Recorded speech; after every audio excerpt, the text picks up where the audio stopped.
시청자 여러분 안녕하세요. 별별 이야기의 한경진입니다. 최근 미국 IT 전문 매체인 시넷이 세계에서 가장 큰 망원경의 조감도와 세부 이미지를 공개했는데요. 세계에서 가장 크다면 그 규모는 어느 정도일까요? 또 이 망원경으로는 어느 정도까지 볼 수 있을까요? 오늘도 우리들의 궁금증을 해결해 주실 이태영 교수님과 함께 이야기를 나눠보도록 하겠습니다. 교수님 안녕하세요. 네, 안녕하십니까. 네, 사람의 욕심은 한이 없는 것 같아요. 네. 네, 더 멀리, 더 어두운 것을 보고 싶어하는 그 욕심. 네, 그 어떻게 보면 호기심이죠. 우주의 네. 신비를 캐고 싶어하는 호기심. 이제 지름 30m짜리 망원경을 만들겠다라고 했습니다. 현재까지는 이제 하와이에 있는 캥 망원경이라고 해서 지름 10m짜리가 제일 큰 망원경이에요. 이거보다 이제 30m니까 지름이 한 3배 이상 커지는 거죠. 네. 그러면 거의 이제 면적으로 치면 10배 가까이 커집니다. 그러니까 10배 더 어두운 거를 볼 수 있는, 그래서 굉장히 그 어두운 별들을 볼 수 있는 그런 망원경이 되겠는데요. 이 하와이에 만드는 겁니다. 캘리포니아 공과대학을 비롯해가지고, 3군데 일단 기관이 이제 공동 투자를 하는 건데, 네. 물론 이제 비용이 1조 1천억 원 이상 들어갑니다. 당연히 여러 군데서 이제 모집을 해야 되겠죠. 네. 뭐 기부도 받아야 되겠고, 뭐 일본 천문학회에서도 이제 참여를 하겠다는 의사를 보이고 있다고 하는데요. 아무튼 이렇게 큰 망원경이 만들어지면 허브ル 망원경보다도 100배 이상 더 어두운 걸 볼 수 있거든요. 네. TMT, 30m 텔레스코프가 완성되면 거의 130억 광년 떨어져 있는 거의 우주 끝부분이죠. 그러니까 130억 년 전의 빛입니다. 우주 네. 초기의 빛을 볼 수 있는 정말 우리 우주의 구석구석을 다 볼 수 있는 그런 망원경이 완성되는 건데요. 네. 정말 대단하죠. 그래서 2018년 정도를 목표로 하고 있다고 하거든요. 네. 이거 말고도 거대한 망원경들이 현재 많이 만들어지고 있습니다. 우리나라 공동으로 참여하고 있는 GMT라고 하는 자이언트 마젤란 텔레스코프, 네. 거대 마젤란 망원경이 칠레 라스캄파나스 천문대에 거주되고 있거든요. 이거는 지름 24m짜리입니다. 이거는 이제 2016년부터 본격적으로 활동을 하게 되는데 그거보다 이게 훨씬 더 크다는 거죠. 네. 그 유럽에서는 지름 100m까지 계획을 했어요. 네.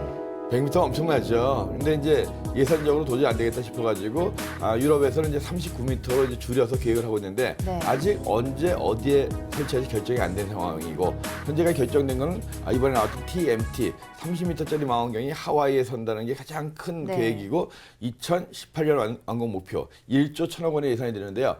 한 장의 유리를 30m로 만들 수는 없잖아요. 네. 1.4m짜리의 육각형 모양의 거울을 갖다가 꿀벌 눈처럼 네. 그런 쪽으로 이제 쫙 촘촘히 박히는 거죠. 그렇게 해가지고 지름 30m짜리 망원경을 만든다는 건데, 자, 그 정도가 세워진다면 정말 엄청나게 먼 거리, 그다음에 우리가 평소에 볼 수 없었던 그런 것들을 볼 수 있는 그런 망원경이 될 것 같습니다. 좀 기대해 보겠습니다.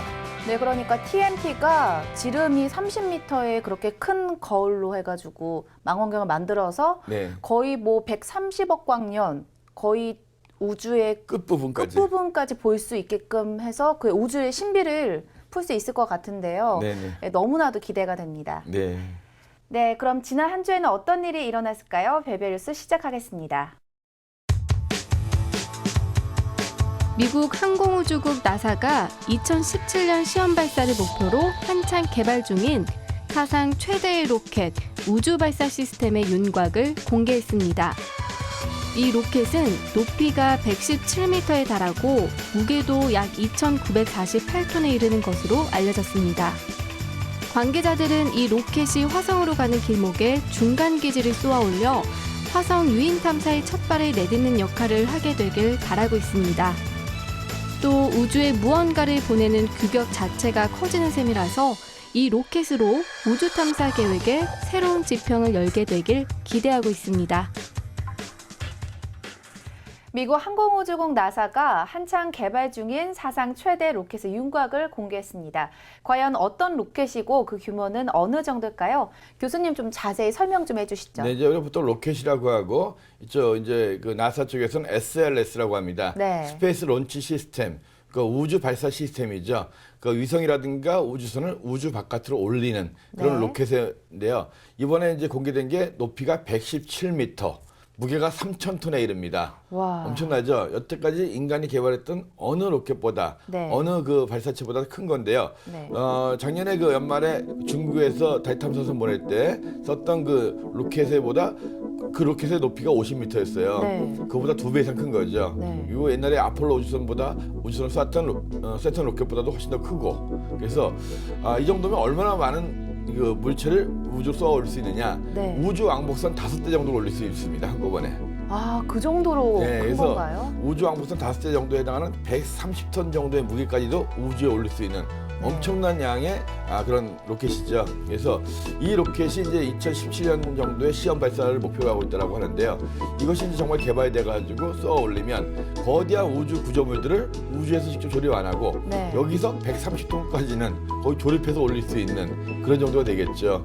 우리가 톤이 굉장히 큰 건데요. 네. 그죠? 보통 이제 1000kg가 1톤인데 130톤까지 올릴 수 있고 와. 그리고 이 자체 로켓의 무게가 3,000톤 가까이 된다라고 하니까 엄청난 거죠. 그런 3,000톤 가까운 것이 거의 초속 몇 킬로 이상의 속도로서 우주로 날아가는. 그러면서 이제 우주선이라든가 위성들을 우주에 쏘아 올리는 거기 때문에 앞으로 정말 커다란 우주 호텔을 네. 만든다든가 또 다른 우주 정거장을 만들 때 또 우주 왕복선으로 들어 올릴 때 굉장히 큰 도움이 될 것 같습니다. 이 정말 인류 역사상 가장 큰 로켓 네. 2017년에 꼭 시험 발사 성공해가지고 우주 개발을 앞당기기 바라겠습니다. 이 사상 최대 로켓이 130톤이나 나를 수 있다고 하는데요. 이 정도면 그 우주왕복선 5대 정도의 무게를 네. 옮길 수 있다고 하니까요. 정말 대단하다는 생각이 들었습니다. 자, 별별 뉴스에서 다음 시간에 전해드릴 새로운 소식도 기대해 주세요. 유럽 우주국 에사의 화성 탐사선 마스 익스프레스. 탐사선 마스 익스프레스가 처음 화성을 촬영해 온 지 10년이 되었다고 합니다.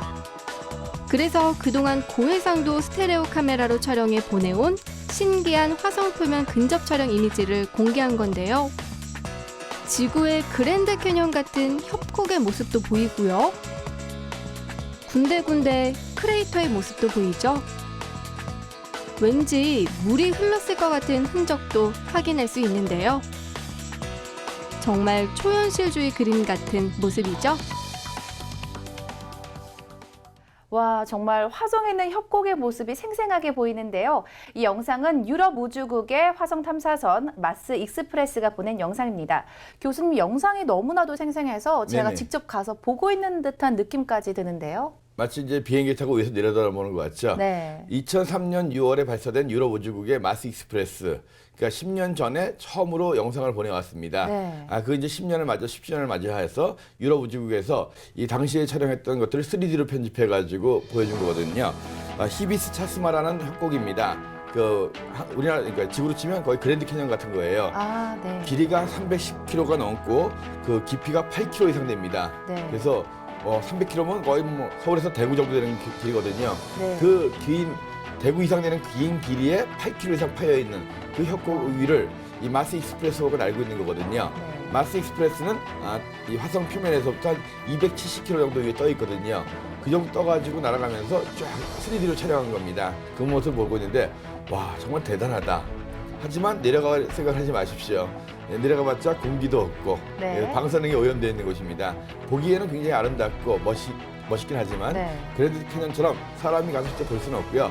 물론 이제 우주복을 입고 갈 수 있다면 모를까요. 아무튼 이 화성의 그랜드 캐년이라고 불리는 히비스 차스마 그 협곡의 모습이었고요. 이 마스 익스프레스 최초 촬영의 10주년 되는 걸 기점해서 유럽 우주국이 공개한 이 화면인데요. 와, 정말 한번 가서 보고 싶다 이런 느낌은 받지만 상당히 보기 힘든 그런 장면입니다.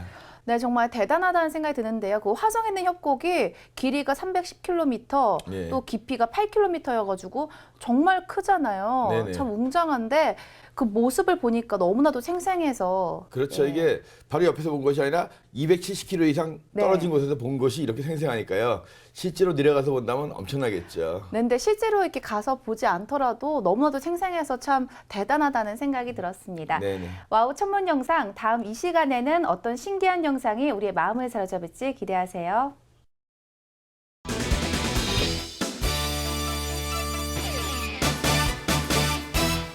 재미있는 생활 천문학 문제. 지구를 어른 네모 크기 정도로 압축하면 블랙홀이 된다. 정답은 손톱. 빛조차 빠져나오지 못하는 무시무시한 블랙홀. 왠지 블랙홀이라는 이름조차도 무섭게 느껴지는데요. 우리가 살고 있는 지구를 손톱만한 크기로 압축하면 블랙홀이 된다고 합니다.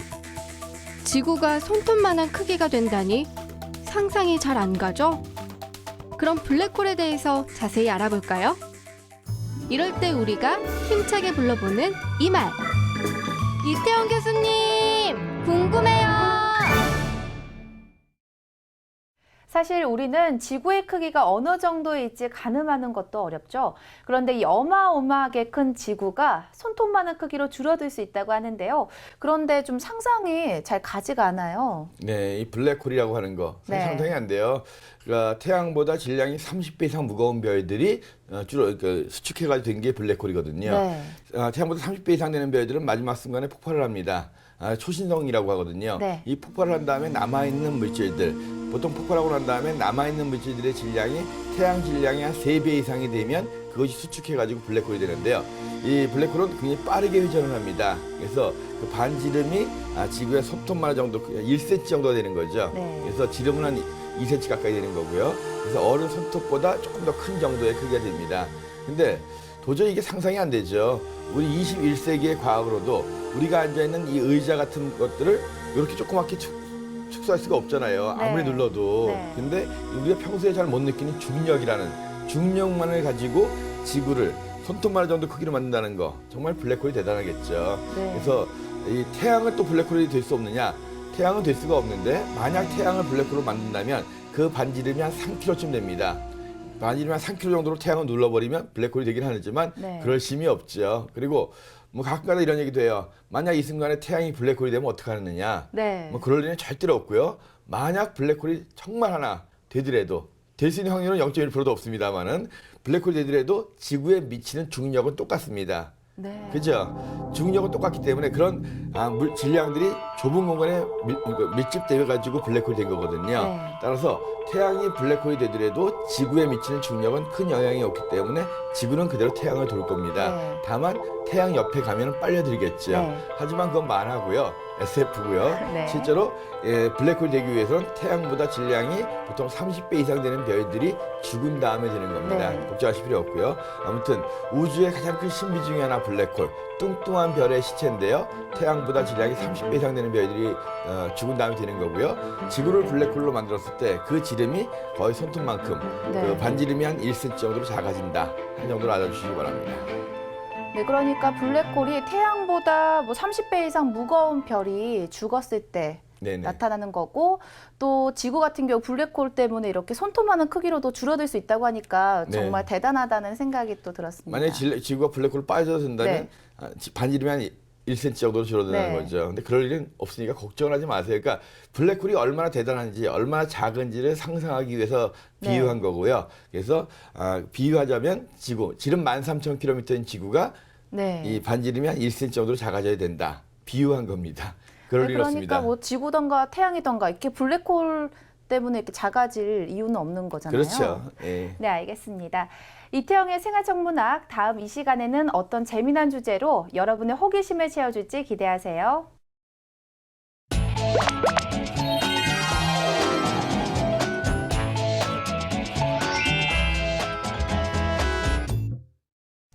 한 주 동안 하늘에서는 어떤 일들이 벌어질까요? 반짝반짝 천문 현상을 보시면 아실 수 있습니다. 교수님, 오늘 전해주실 하늘 소식 어떤 것들이 있나요? 네, 1월 31일이 설날이죠. 네. 설날은 음력 1월 1일이 되는 날이죠. 음력 1월 1일은 달이 안 보이는 날입니다. 음력 1일이라고 하는 것은 해와 달과 지구가 일직선이 되는 날이거든요. 네. 그 시간이 1월 31일 새벽 6시 38분입니다. 이 시간에 해와 달과 지구가 일직선이 되면서 달이 완전히 안 보이게 되는 네. 거거든요. 이날의 기준으로 음력 1일을 정했기 때문에 그래서 그 31일 전까지는 아주 새벽 하늘에서 금음달을 갖다가 볼 수 있거든요. 네. 가늘다란 그 왼쪽으로 기울어진 금음달을 볼 수 있는데요. 1월 26일 그 새벽 같은 경우에는 5시 반 무렵 달과 토성이 접근해서 굉장히 예쁘게 보일 겁니다. 아, 네. 그 왼쪽으로 찌그러진 달 옆에 토성이 있어요. 네. 망원경이 있다면 토성 한번 보고 싶어질 정도인데 새벽이기 때문에 어려울 거고요. 아무튼 1월 26일에는 달 옆에 있는 것이 토성이고요. 1월 29일 달이 더 작아졌겠죠. 네. 예, 이제 금음을 이틀 남겨놨으니까 1월 29일 날 새벽 한 6시 반쯤에는 달 옆에 금성이 보입니다. 네. 달도 가는데 금성도 굉장히 가늘어요. 그래서 설날 전에 새벽에 보시면 가느다란 금음달 옆에 토성과 또 금성을 볼 수 있는 기회가 있고요. 1월 30일 지나고 2월 1일부터는 이제 달이 거의 없는 하늘이죠. 네. 그래서 이제 초색달이 나오기 전까지 수성이 저녁 하늘에서 가장 보기 쉬울 때입니다. 수성이 가장 해에서 멀어져 있을 때거든요. 그래서 혹시 천문대를 방문하시거나 기회가 있으신 분들 2월 초에 수성을 볼 수 있는 가장 좋은 기회거든요. 초저녁 하늘에서 수성을 볼 수 있는 기회가 있는데요. 직접 보기는 좀 어려울 거고요. 근처에 있는 천문대 찾아가시면 맨눈으로 수성을 볼 수 있는 기회가 있습니다. 수성일 저녁 하늘에서 볼 수 있는 가장 좋은 기회 2월 초에 오는데요. 이 수성을 보게 되면 장수할 수 있다는 그런 속담이 있습니다. 네. 물숫자 수성이긴 하지만 일반인들이 보기엔 굉장히 힘든 행성이 수성이에요. 그래서 수성을 보면 운이 좋아서 장수할 수 있다 해가지고 목숨 숫자 수성이라고 이야기하는 분들도 있습니다. 네. 저녁 하늘에서 가장 보기 힘든 수성을 볼 수 있는 기회가 오니까요. 수성 보시고 올 한 해 운 좋은 대박 나시기 바랍니다. 네, 그러니까 1월 31일 설날에는 이렇게 달이 보이지 않고 네. 설날 전에는 그 금음달 옆으로 토성과 금성을 볼 수 있고 네네. 또 설날이 지난 이후에는 수성이 가장 보기 쉬운 때이기 때문에 그 수성을 보면서 그 장수 장수 또 행운을 가져올 네. 수 있으니까요. 행운을 빌어보시기 바랍니다. 네, 여러분들도 오늘 전해드린 천문 영상 꼭 한번 찾아보시고요. 다음 이 시간도 기대하세요.